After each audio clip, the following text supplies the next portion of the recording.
So we didn't learn. We didn't learn from last time. We didn't. So we didn't learn. Yo, what it do?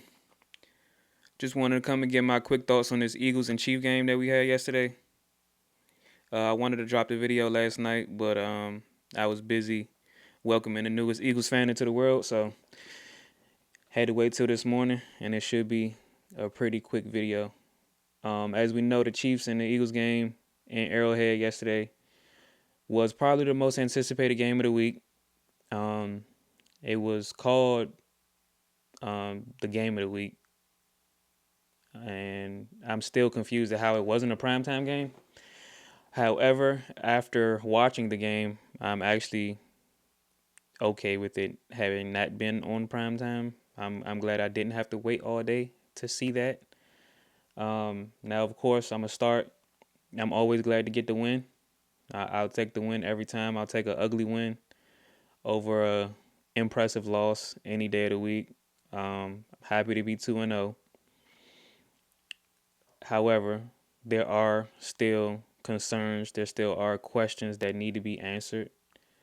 Um, I'm hearing a lot of people say that this team, this offense, is reminding us of the 2023 Brian Johnson offense, which I can see why people are saying that, but even that's not the case because I actually think the 2023 offense was better than what we're seeing right now.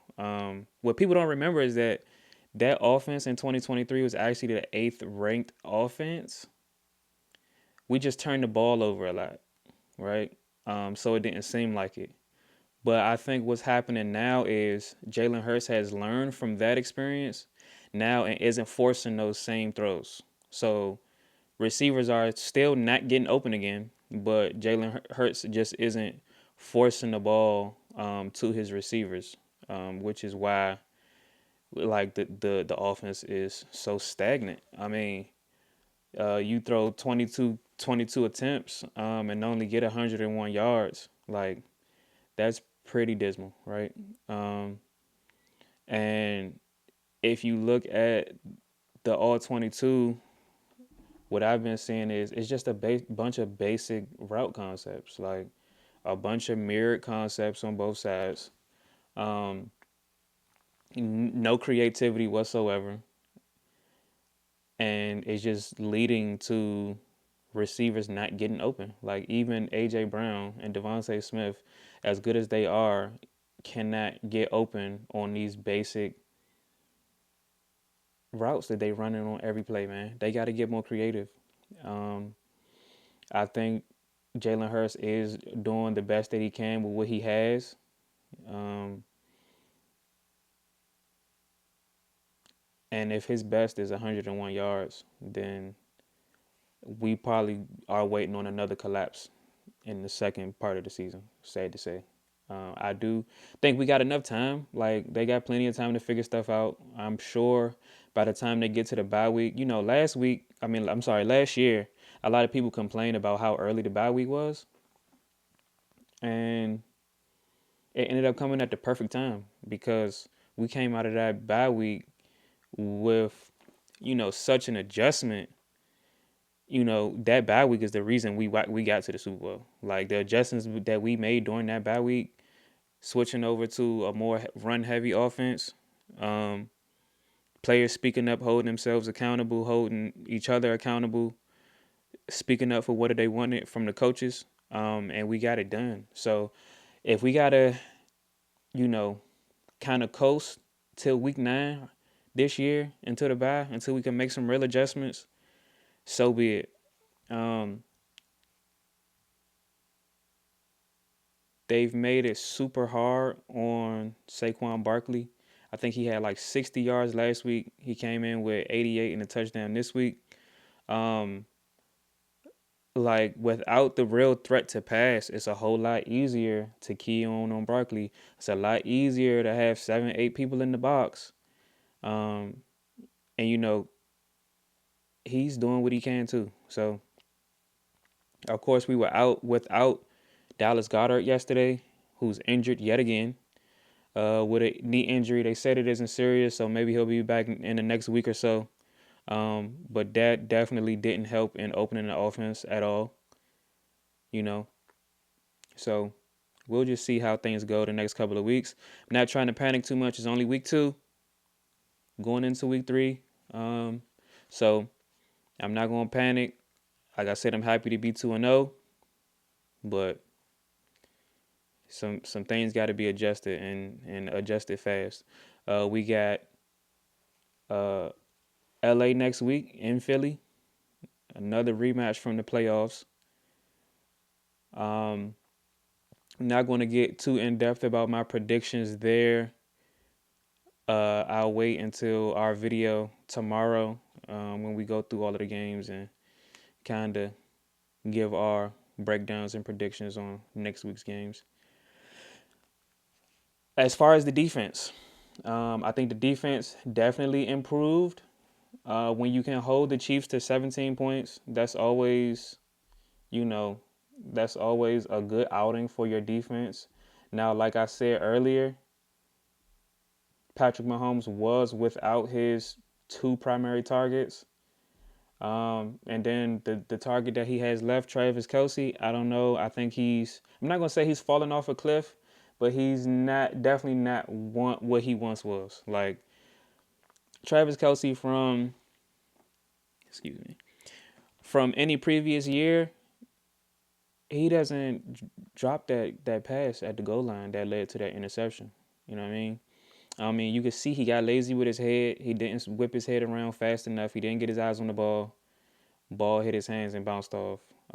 Makuba has shown to just be a ball magnet. It just seems like even from the games in the preseason, like he's just always in the right spot to make those plays. And you can call it luck, but you don't get lucky without being good. Like you have to be in the right spot at the right time to get lucky. And that's one thing that I can say about Makuba, and that's why I like him. If he continues to be in the right spot, he will, be the beneficiary of other teams' mistakes. And that's what I can say overall about the Eagles in general.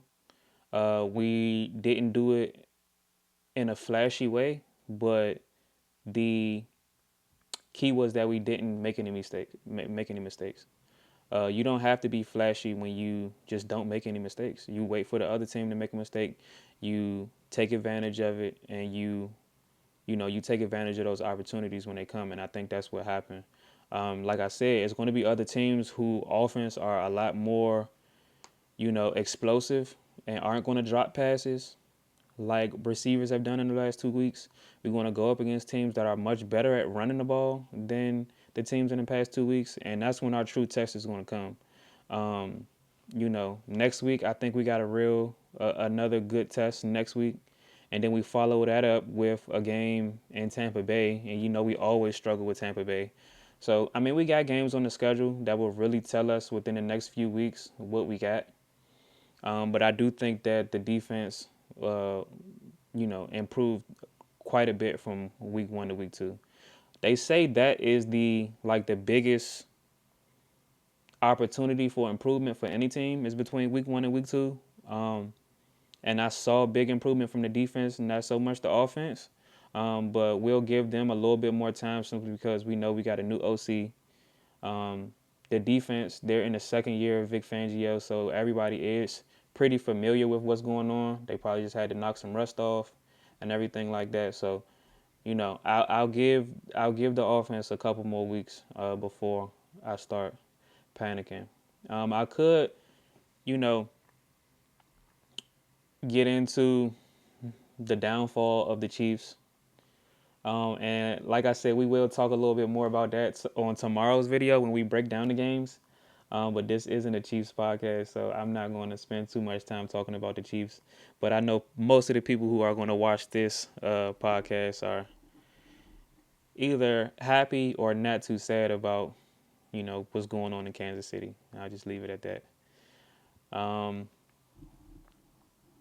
One thing that I've realized, right, is I really think that Jalen Hurts was sent here to be the Lex Luthor to Patrick Mahomes' Superman. And that's not to glaze Patrick Mahomes, but he has been crowned by 90% of the world, you know, as the face of the NFL, far and away the best quarterback in the NFL, right? He like literally came here to do what he's doing. Like he's the golden child, right? And if you think about Superman, Superman came here to be what he became, right? And he goes up against these otherworldly, godly beings and monsters, right? But who's his arch nemesis? Just a regular motherfucker with some money and resources, right? And that's Jalen Hurts. Jalen is the guy with the money and the resources. No superpowers per se, but a lot of money and resources. You know, he got the tech, he got the strategy. You know what I mean? He got the money behind him. He got the receivers. He got the running back. He got the O line. He got the defense. I mean, he don't need superpowers. You know, and I think that's a very fitting analogy for the two of them. I think that their rivalry will be like a era-defining rivalry. Like the rivalries between, you know, divisional opponents, or even the rivalries between Kansas City and the other AFC teams. I think that they're entertaining in the moment, but I think from a broad perspective, you know, the Chiefs Eagles is far and away like the most intriguing rivalry that we can think of right now currently. I mean, you got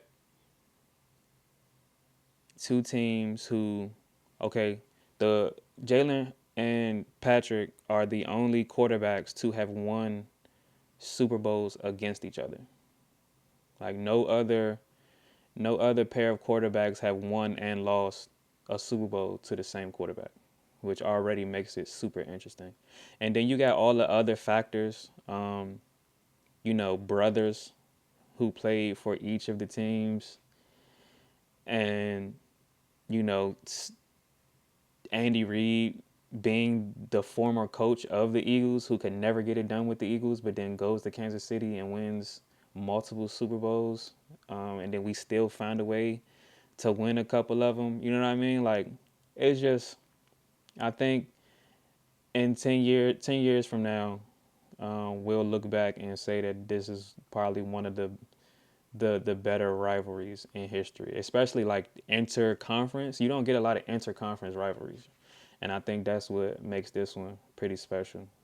Um, you know, back in the day, you used to never play inter-conference games like that often. You would only play each other like once every 4 years or something like that. But we've played them in the past. In the past 5 years, we've played them 5 times. 2 times in Super Bowls, 3 times in regular seasons, and now we're 3-2 against them. Should have been 4-1 because you already know about that holding call. But I'm not even going. You know, I'm not even going to drudge up them feelings right there. I'm gonna leave that where it's at, and you know, anyhow. But I do think that they will meet again. Maybe not this year, because honestly, unless the Chiefs really have like a miraculous turnaround, I just can't see like them making it back this year. And honestly, I don't know about the Eagles making it back. Even if we are the best team, it's so hard to make it back to a Super Bowl. But we'll see how it goes. We'll see what happens. Let's see. Let's see what the Chiefs got next week.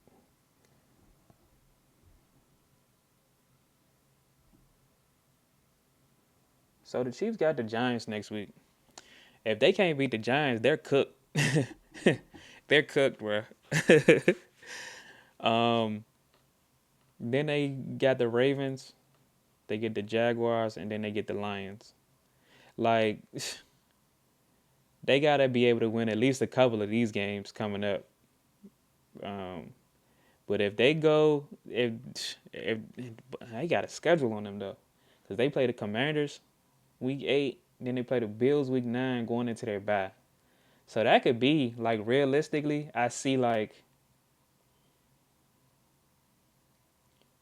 3 chances for wins out of 9 games. If they go 3-6, I don't know, man. I don't know, man. It might be a wrap for them boys.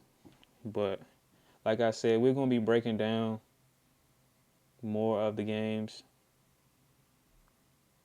Well, the rest of the games from week 2, probably tomorrow, and then following up with a video for the previews for next week's games as well. So we're gonna get into all of that.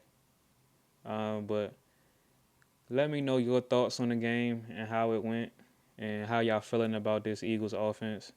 And let me know if I'm tripping or if I'm overreacting, or if the fan base in general is overreacting to this like lack of offense. Because it was easy last year to justify Jalen Hurts having 150 or less passing yards because Saquon Barkley was running for 200. But it seemed like everybody didn't said anything. We're gonna have anything but that happen. You know what I mean? So it's not like he falling flat on his face. As a running back, as an athlete, he still looks good. Like he still looks like he has all of his ability. He's still running with speed and power, but it seems like he's like everybody's number one priority. And we'll see next week. I've heard that the Rams have supposedly fixed their run defense. So maybe he won't drop 200 on them again, but maybe he will. So we'll see. And until then, y'all be safe out there. Go Birds.